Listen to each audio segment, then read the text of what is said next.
evening again sa lahat and welcome to my channel. And it's me again, ang inyong chismosong kaaldab vlogger. Gusto ko muna ulit magpasalamat sa inyong lahat sa mga walang sawa na tumatangkilik, nanonood, sumusupport at sumusubaybay ng mga content ko here on my YouTube channel. So huwag ninyong babaktawan o lalaktawan itong ating content ngayong araw. I'm sure na hindi ninyo pagsisisihan na pinanood nyo ito mula umpisa hanggang hulihan. And syempre, wag na wag kayong mag-i-skip ng segment, okay? Buuin at tapusin ito mula umpisa hanggang hulihan. And syempre, wag na wag kayong mag-i-skip ng segment, okay? Buuin at tapusin ito. And don't forget to share this video para mas lalo tayong ganahan pang sumunod-sunod ang ating video for today. Okay, so dumako na tayo sa ating main topic for today's video. Ito na nga mga ka-Adult Nation, mga ka-ADN.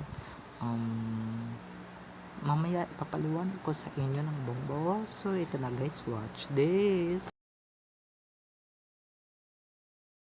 At kung nakita na ngayon so once again si TTO sa mga admins, dumako na tayo sa ating main topic for today's video. Gaya nga ng sinabi, ito na nga mga ka-ADN. Sorry, hindi ko nabanggit yung sa intro ko yung ating video for today or pag-uusapan natin for today.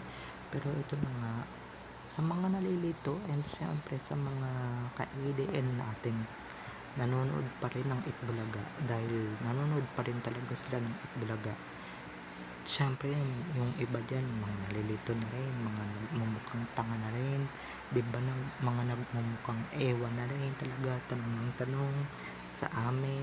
Okay, para sa inyong lahat mga ka-ADN, hindi ko napapalampasin pa. Syempre din talaga, tinatanong din talaga nila.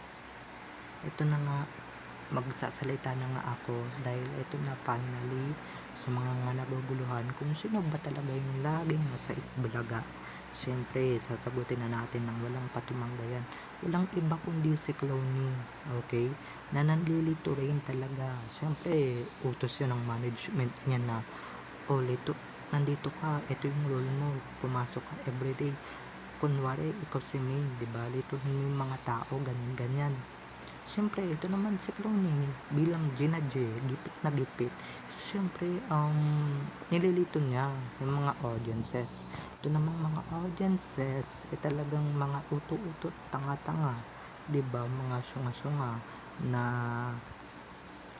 nagpapalito o nagpapabilog talaga sa Clowny na yan, diba? At syempre, dyan na mag-uumpisa yung mga fan wars, diba?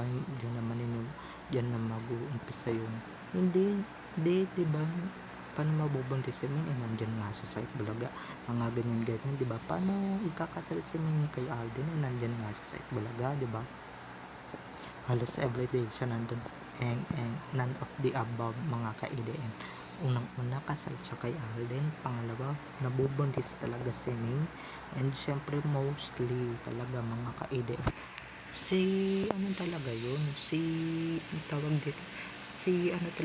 si Clowny talaga na yung pumapasok doon, o yung bakla na talaga yung pumapasok doon, diba? Yung totoong main, kung hinahanap din yung totoong main talagang nag-aalaga na lang ng mga anak nila ni Alden, diba? Naasikaso si Alden, nagiging full-time wife na lang sa main, okay?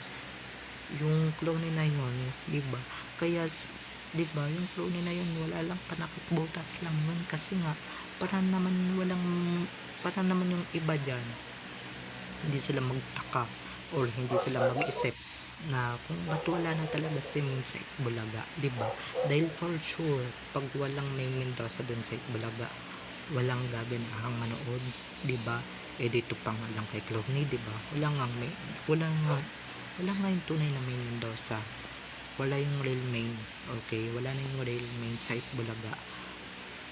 Pero yung Clowny na pumalit sa kanya, wala pa rin talagang nanonood for short.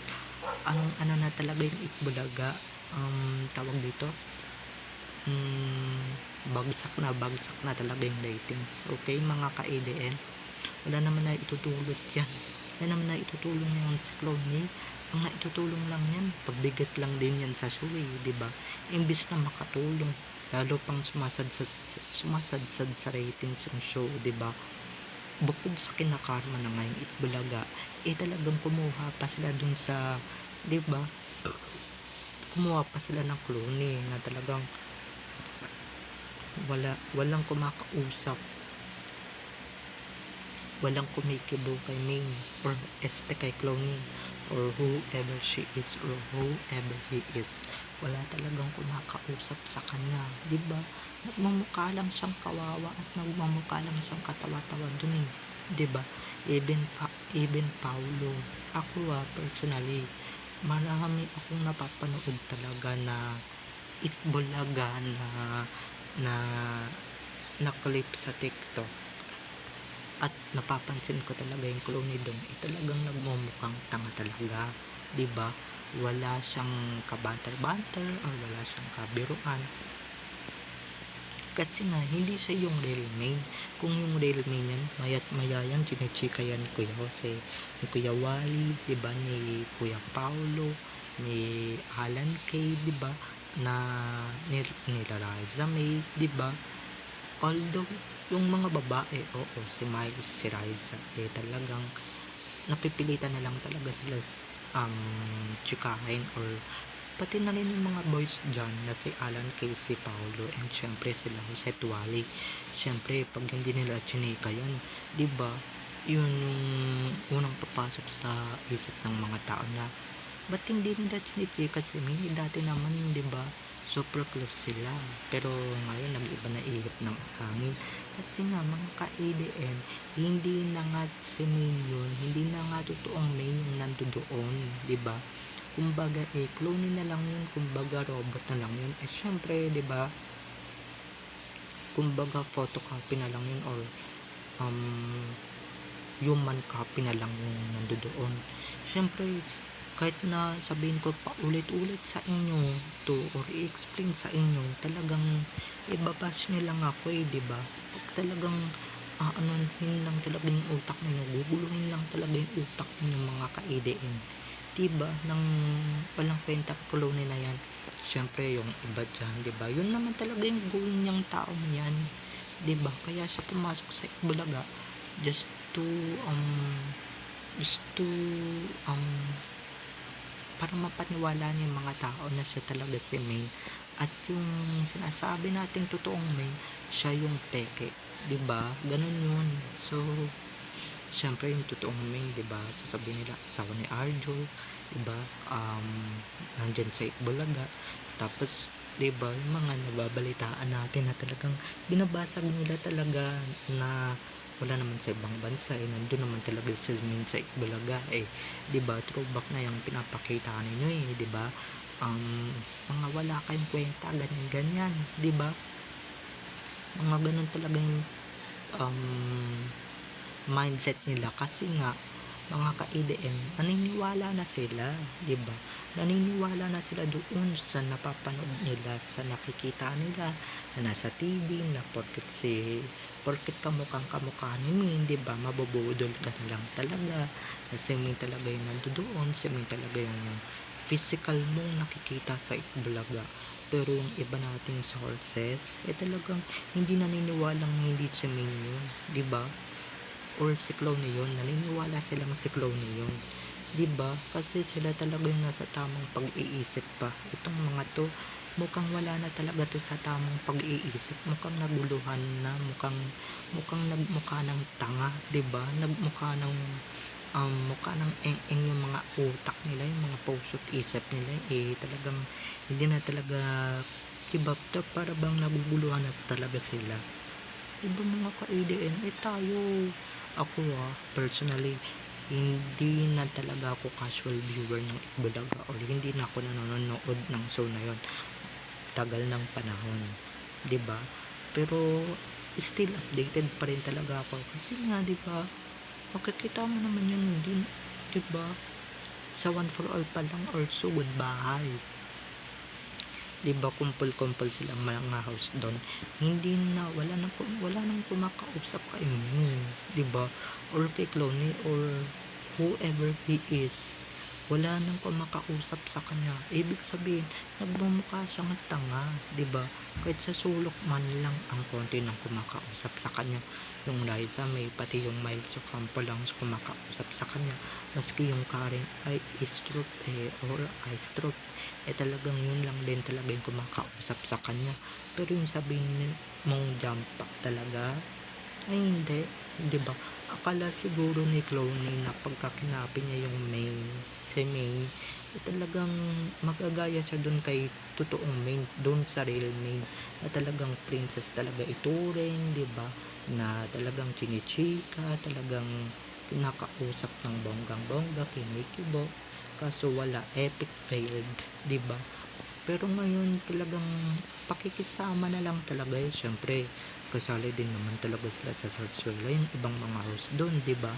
So wala silang choice kundi kausapin talaga yung leading man, leading lady ni Arjo sa Sarsuela. Syempre, di ba?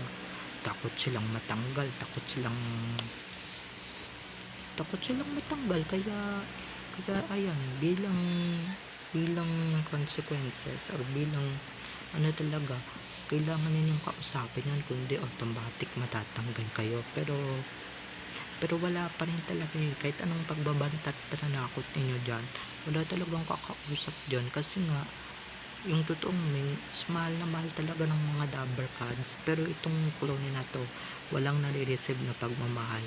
Kawawa ka naman, di ba? Kawawa ka naman.